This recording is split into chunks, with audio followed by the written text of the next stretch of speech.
Hello and welcome to the final video of week 6 and our last focus for American art song, Lori Laitman. As Laitman's scores can be difficult to find, and to round out our exam to 20 songs, there's only one song for this week. Let's go ahead and dive into the life of Lori Laitman, our only living composer for this course. Our biographical reading is also incredibly in-depth, as it was part of a doctoral dissertation about the life and contributions of Laitman. Lori Laitman was born in 1955 in Long Beach, New York, the youngest of 3 children. She lived in New Rochelle, New York, from 7 until she enrolled in Yale University at just 16. She did not formally study music, but was brought up with her mother, singing and playing piano and violin.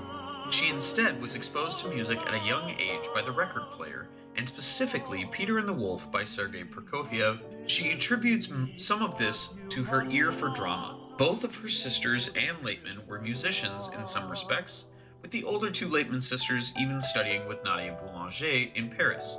Laitman, however, turned the offer down, instead going to the Interlochen Music Camp in Michigan to pursue flute performance. While she entered Yale as a flute performance major, she graduated with a degree in composition. She then received a Master's of Music from Yale and turned her attention to film scores and theater music. In 1991, Laitman was approached by Loren Wagner to compose again for voice after several years of only writing instrumental works. She created The Metropolitan Tower, one of her most revered songs. This sparked a newfound love of writing for voice. She has, as of a 2010 article, written nearly 200 songs and, quote, "There seems to be not the slightest diminishment in the expressive impact of her writing or the bracing originality of her ideas," close quote. Laitman herself considers her compositional birth to be 1991. Lori Laitman and her husband Bruce Rosenblum have lived in Maryland for around the past 30 years, raising children and composing as much as she can. There's around a 4-year wait list to have a composition written by her, according to the author of the dissertation. In an interview with Kathleen Watt, Laitman described her music as, quote, "I would hope it's timeless. I think it's beautiful, and it's certainly lyric. Even in the funny songs, there's a lyrical quality that is unmistakable," close quote. I will let Laitman's words speak for themselves as we turn our focus to The Apple Orchard with text by Dana Gioia.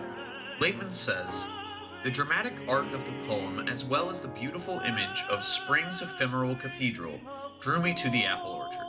This song is different than most of my other songs in that it begins and ends in the same key and uses the same rhythmic figuration throughout. Repeated arpeggiated chords create tension and a build-up to pure desire, and the rhythmic anticipation of nothing consumed heightens the climax.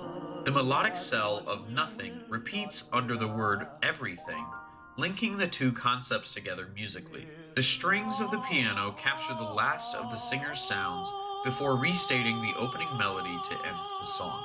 And that's it for this week and our time in American art song. We will move next week to our final region of Italy.